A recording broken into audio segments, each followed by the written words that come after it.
Alors salut Guillaume et merci d'accueillir MO5 pour cette première édition de la PAX qui a lieu donc le 21 et 22 avril 2018 à Paris.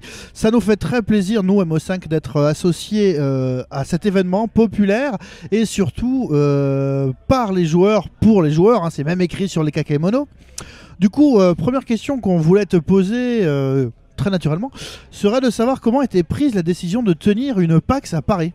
Alors c'est pas une PAX, c'est Play Paris Powered by PAX. D'accord, alors quelle est la différence? En fait c'est que il faut savoir que PAX c'est quelque chose qui a été créé par des vrais passionnés, un peu comme le Stunfest en France, qui était une structure associative à la base. C'est Penny Arcade aux États-Unis, mais il y a plus d'une dizaine d'années.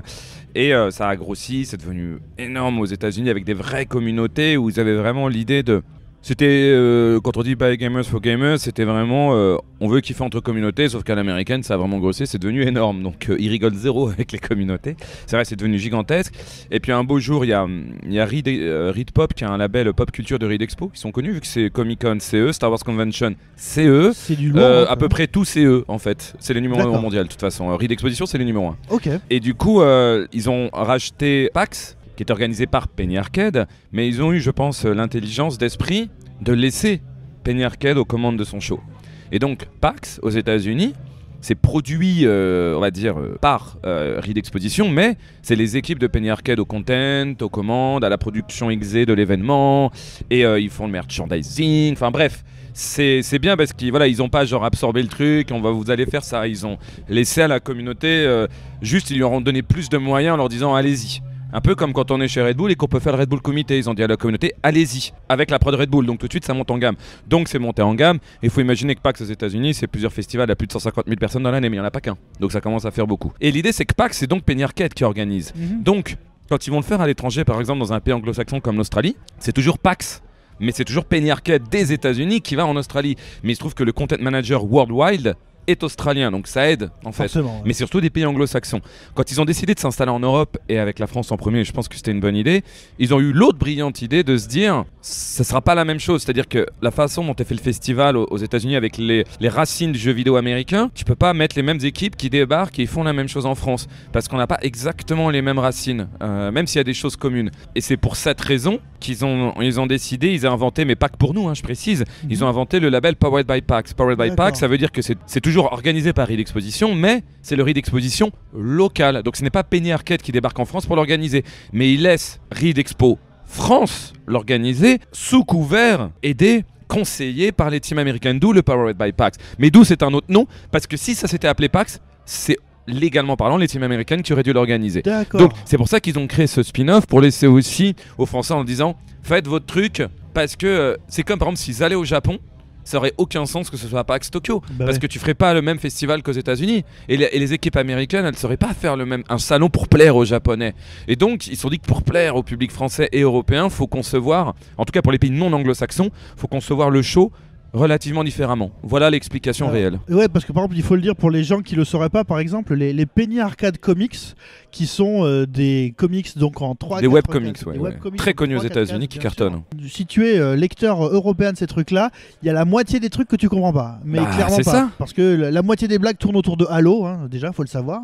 Mais alors du coup, deuxième question, naturellement, autour de ça, c'est que toi, on te connaît un peu, t'as fait plein de choses, t'as été directeur artistique pour un éditeur, t'as été présentateur télé chez J1. Je suis toujours.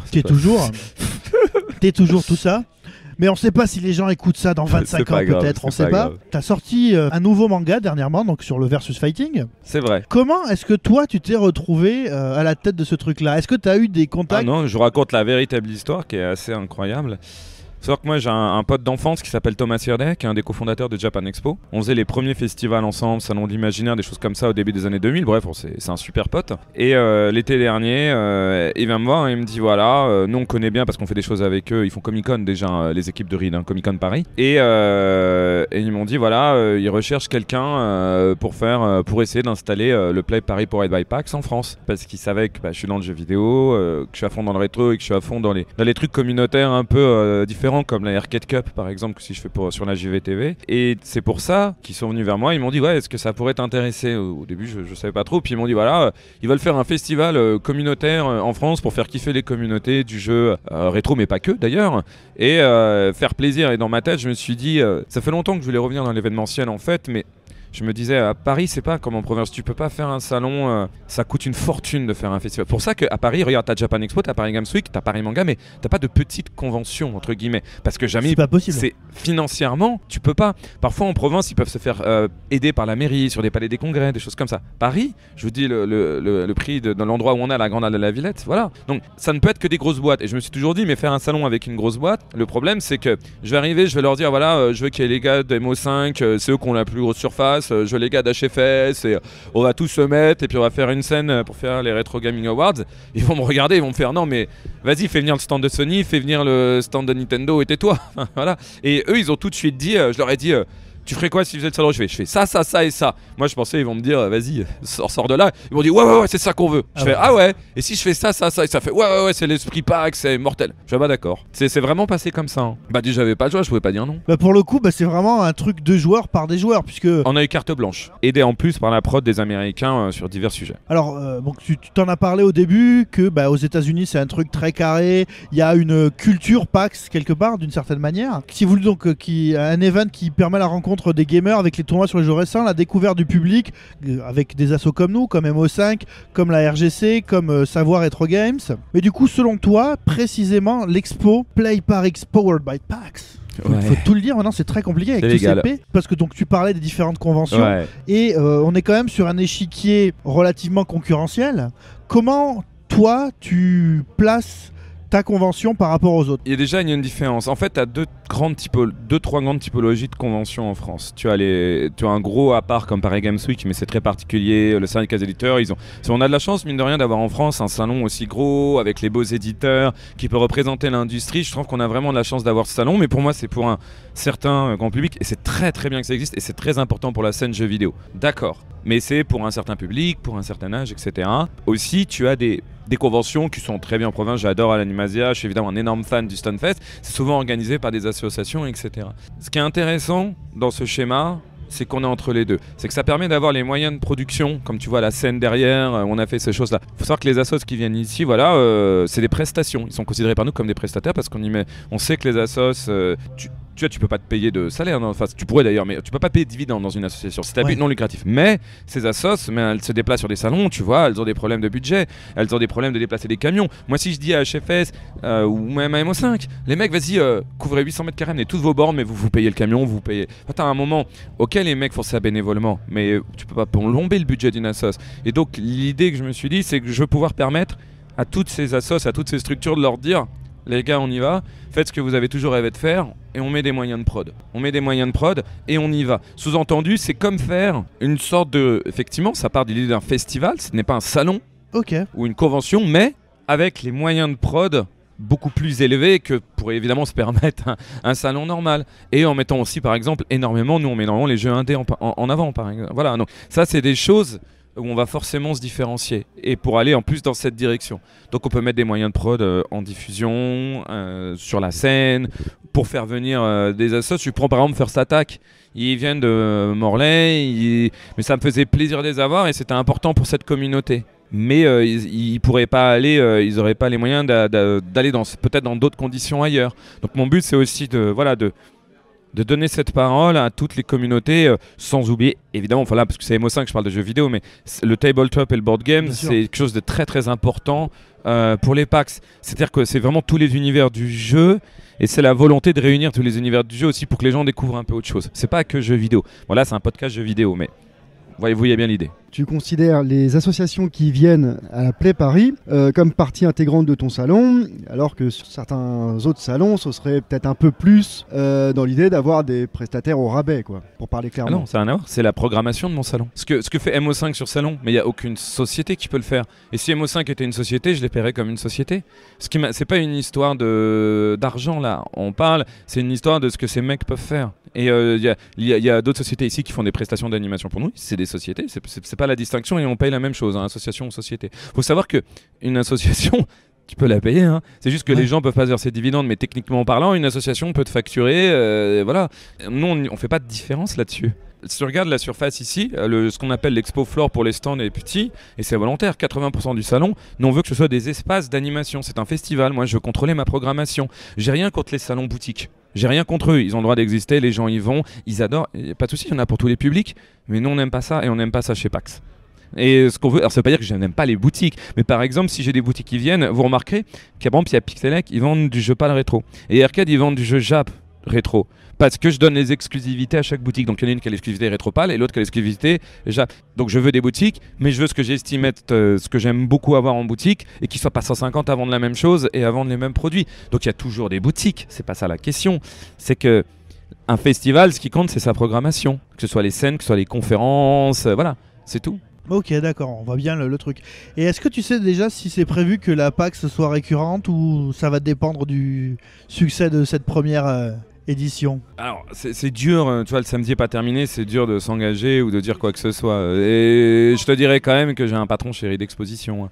Moi, je crois qu'ils sont très chauds, mais non, ils m'ont dit aujourd'hui ils étaient très très chauds. Donc, entre nous, ça se décidera en haute fer entre les États-Unis et la France dans des considérations qui, pour l'instant, ne sont pas de mon niveau. Ok. Petite question sur la localisation. Comment s'est porté le choix de la grande halle de la Villette? C'est le hasard? Ça s'est passé comment? C'est une volonté d'être ici? Oui, parce qu'on avait envie d'un lieu différent. Et je pense qu'on aura toujours un lieu différent pour cet événement. J'avais pas envie, tu vois, d'un hall qui a rien à raconter. Pour moi, quand tu fais une convention ou un événement, le lieu où tu le fait partie de la narration de ton événement. Par exemple, on fait le Red Bull Comité à la Salvagram. Mais c'est intégré, ça a un sens que ce soit Salvagram. C'est là où il y a les premiers matchs de boxe, des choses comme ça. C'est pas gratuit, sinon, je sais pas, on le ferait au Palais des Congrès, le comité, voilà. Donc là, c'est la même chose. Quand tu mets, par exemple, si tu prends n'importe quel stand de rétro, tu le mets dans un hall vide. J'ai rien contre les halls vides. Pour Paris Games Week, où ils peuvent construire des méga super beaux stands, il n'y a pas de problème. Mais tu mets ce stand-là, ça n'a pas le même cachet que si tu mets sur le parquet classé de la Villette, sur une belle mezzanine steampunk. Donc voilà, c'est dans l'esprit du truc. Et puis d'avoir des marchands dans une halle, c'est normal quelque part. C'est vrai. Moi justement par rapport au lieu que je connais le Stun, et justement ça m'a vachement fait penser au Stunfest au niveau de l'enchevêtrement Alors il des y a pas pièces, c'est pas comme que ça. Stun parce Ouais. qu'évidemment il y a du board game, t'as quand même du jeu moderne, voilà, il y a pas que le Stunfest Je parlais au niveau du lieu. mais voilà, mais je suis un grand fan du Stunfest et oui, on serait effectivement beaucoup plus proche d'un Stunfest avec un peu d'autres trucs que d'autres salons. Voilà. Mais oui, c'est la correspondance est juste. Très bien. Alors le choix de MO5 pour la partie rétro, ça s'est fait naturellement? Pour faire du rétro bien, je pensais qu'MO5 justement, entre guillemets, ils se cassent les couilles, tu vois, ils se font chier. Tu vois, ils mettent les meubles, ils mettent la scéno, et je pense que le rétro, c'est pas juste une console sur une table et une télé. Le rétro, c'est se prendre la tête. D'ailleurs, je leur ai pris la tête, je leur ai dit je veux du 60 Hz sur toutes les machines. Parce que pour moi, le rétro, il se met en 60 Hz, ou il se met, tu vois, comme chez SFS avec des PVM. Mais en tout cas, il se met dans les meilleurs du RGB, etc., dans les meilleures configurations possibles de rendu. J'ai envie que les gens... moi, il n'y a rien qui pouvait me répiler plus sur des salons où je vois des mecs qui mettent des télé rétro, une console à l'arrache, elle est en 50, en RCA, et je trouve que tu rends pas justice au jeu. Et je trouve que donc MO5 faisait bien le travail, t'as la PLV, t'as le stand, il est bien tenu, et c'est carré. Et je pense que c'est tout simplement pour ce stand-là, l'association la plus professionnelle pour le faire qu'il y a en France. Et au-delà de ça, Kendo est un super pote, donc ça simplifie la chose. Ceux qui ne gâchent rien. Bah écoute, Là, j'avais confiance, je savais qu'en confiant à MO5, je savais où je mettais les pieds. C'était surtout ça, dans ce sens-là. C'est pas du favoritisme, parce que de toute façon, il y a toutes les assos de rétro. Enfin, il n'y en a pas qu'MO5. écoute, merci Guillaume pour le temps que tu nous as consacré, et merci au nom de l'association et de la conscience que tu lui as témoigné. Et en tant que dernier mot, si tu avais un souhait pour une prochaine édition de la PAX, lequel serait-il? En fait, c'est compliqué dans la Villette, mais moi, ce que j'aimerais bien, le vrai concept d'un festival, c'est quand tu as plein de scènes dédiées. Moi, j'aimerais bien avoir des scènes totalement dédiées qu'une scène concerne. Une scène 100% rétro, voilà, une scène, mais quand tu vois le prix d'une scène, bon. Voilà, c'est pas encore Japan Expo, donc c'est pas évident d'avoir, mais moi, je suis un vrai fan de scène et de prod et de spectacle. Ah oui, et que les Retro Gaming Awards, donc, étaient notamment largement faits en content avec MO5, reviennent en force, parce que j'ai beaucoup apprécié, voilà. Et c'est vrai que c'était très drôle. Bah, merci pour ton temps Guillaume, et puis à une prochaine on espère. Merci.